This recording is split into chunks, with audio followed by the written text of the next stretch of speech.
सब जगह EVM hack होता है, हमारा सीएमए हैक होता। नीतीश जी के बारे में सोचना बंद कर दीजिए। उनके खिलाफ तो खुद भाजपा है। हमको किसी के खिलाफ जाने की जरूरत नहीं है।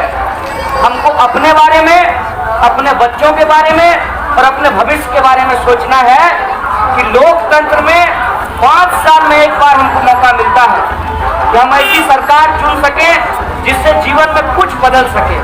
आप सब लोग अपने दिल पे हाथ रख करके कहिए, सरकार बदलने से आपका दिन बदलता है क्या? ये दिन क्यों नहीं बदलता? क्योंकि हम इसको रस्म बना दिए हैं कि चुनाव आएगा, वोट दे देंगे, बात खत्म। इस रस्म अदायगी से बाहर आइए। इसीलिए हमने सब लोगों से यह अपील किया कि कौन विधायक बनेगा, कौन मुख्यमंत्री बनेगा, ये सवाल छोड़ दीजिए। ये सोचिए कि क्या राजनीति हमारे आपके मुद्दों पे होनी चाहिए कि नहीं होनी चाहिए। क्या मतलब है, दुनिया भर की फिजूल की बात लोग करते हैं और जो छोटी छोटी बात है वो राजनीति से गायब कर दिया गया है। आप जाइए ब्लॉक में काम कराने के लिए, आपको घूस देना पड़ेगा। सड़क बनेगी तो 22 का मसाला से ढलैया किया जाएगा। आप ये सोचिए कि किस परिस्थिति में हम लोग खड़ा हैं। मार्च जब था तो कह रहे थे कि सोशल डिस्टेंसिंग कीजिए, लाइट बंद कीजिए, थाली बजाइए, सब कुछ लोग किया। बोला रात को घर से बाहर नहीं निकलिएगा, हेलीकॉप्टर से जो है दवाई का छिड़काव करेंगे मोदी जी। ऐसा लगता है जैसे पायलट हैं। सब कुछ किया लोग। क्या स्थिति है? आज चुनाव आया है, सब भूल गए। कहाँ गया भैया? फिजिकल डिस्टेंसिंग नहीं हो रहा है। और बेशर्मी की हद देखिए, कहते हैं कि बिहार में फ्री में वैक्सीन देंगे। क्या है भाई? कश्मीर से कन्याकुमारी, भारत माता एक हमारी, तो खाली बिहार में काहे वैक्सीन मिलेगा? अभी बिहार में मिलेगा तो बिहार में चुनाव है, फिर बंगाल में मिलेगा तो बंगाल में चुनाव होगा। ये क्या है? इसका मतलब वो हम लोगों को क्या समझे? हम लोगों को समझे हैं जैसे ना भंडारा होता है और लोग लाइन लगा करके जो पूरी सब्जी लेने लगते हैं। ये हमारा अपमान है। आप हमारा मजाक उड़ा रहे हैं। हमारा सबसे बड़ा दर्द क्या है कि इलाज के लिए बाहर जाइए, एम्स में पढ़ने के लिए बच्चा को दिल्ली भेजिए, पिकनिक मनाने के लिए शिमला जाइए। क्या है भाई? 12 करोड़ की आबादी है बिहार की और क्या करने नहीं आता है। बिहार की एक बेटी केरल में जाकर के टॉप की है। क्या हम लोगों के अंदर प्रतिभा नहीं है? दिल्ली में जाकर के आपका बिल्डिंग बना देते हैं, आपकी सड़क बना देते हैं, आपके लिए सब कुछ कर देते हैं। क्यों? क्योंकि यहाँ अवसर नहीं। इस पे बात करने को तैयार नहीं, इधर उधर की बात कर रहे हैं, लोग दे रहे हैं। ऐसा लगता है कि जैसे हमारा ईमान बिकाऊ है। ऐसा है, जरा होश जो है ना अपने दिमाग में ठिकाने लगाइए। हम बिकाऊ नहीं है। अफसोस की बात यह है कि जिसको चुनते हैं ना वो जाकर के बिक जाता है। हम थोड़ी बिकाऊ, विधायक जाके बिक जाता है ना। और इसीलिए विधायक खरीदते खरीदते इनको ये अंदाजा है कि जनता खरीद लेंगे, वैक्सीन पिलाएंगे। हम खुद जब स्कूल में पढ़ते थे तो पोलियो का ड्रॉप पिलाने के लिए जाते थे। और भ्रष्टाचार का आलम देखिए, मुखिया जी 50 रुपया देता था रोज का दिहाड़ी, असाइन कराता था 100 रुपया ब्लॉक।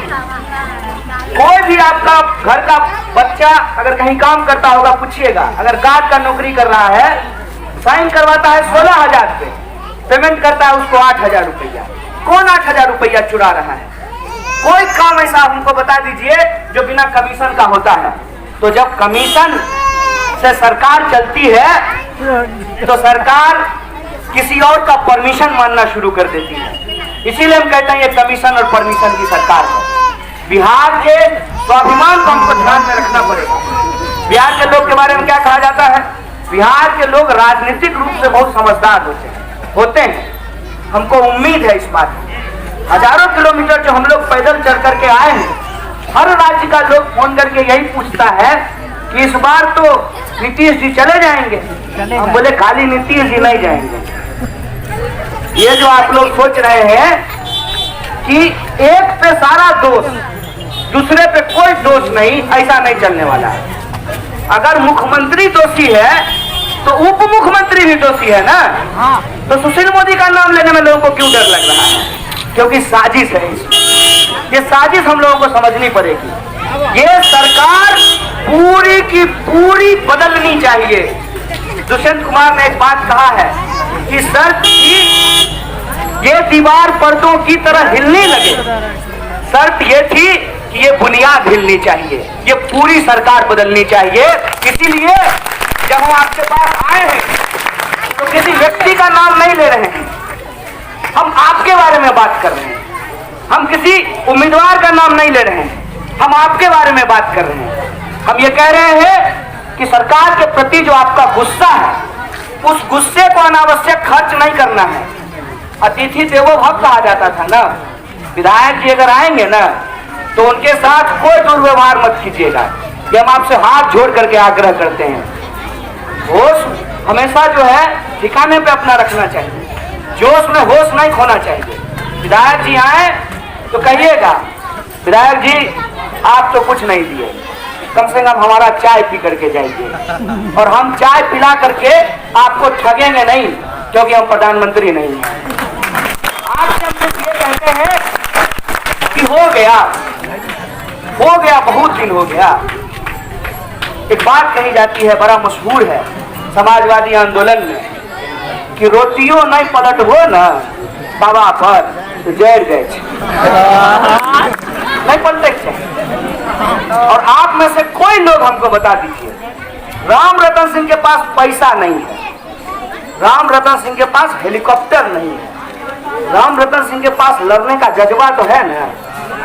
है दरोगा का हिम्मत, है किसी पदाधिकारी का हिम्मत कि गरीब को दुत्कार करके ब्लॉक से भगा देगा?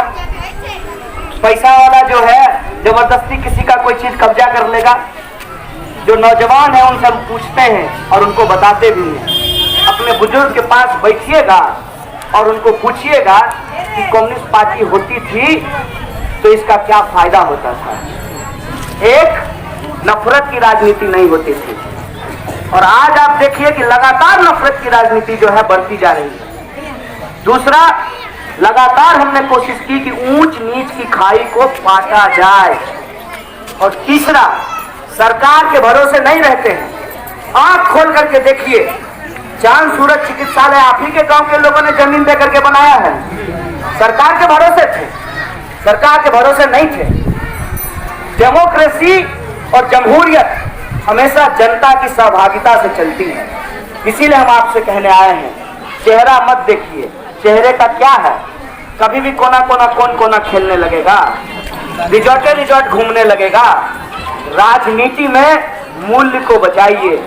अगर मूल्य को नहीं बचाएंगे तो मैं आपको वादा करता हूं, मैं जिस पृष्ठभूमि से आता हूं, हमारे जैसा इंसान राजनीति में खड़ा ही नहीं हो सकता है। बाप चोरी करके 500 करोड़ तो बनाया नहीं है, तो कहां से टिकट खरीद के ले आएंगे? और हम जब आपके बीच हैं तो आपको ये तय करना पड़ेगा ना। आपको मालूम होना चाहिए ये बात कि कई बार आंख में धूल झोंकने की कोशिश की जाती है। कैसे कोशिश की जाती है? तो पेड़ को काटने वाला जो कुल्हाड़ी होता है उसका बेट भी लकड़ी का होता है। तो ये आंख में फिर धूल झोंक देंगे।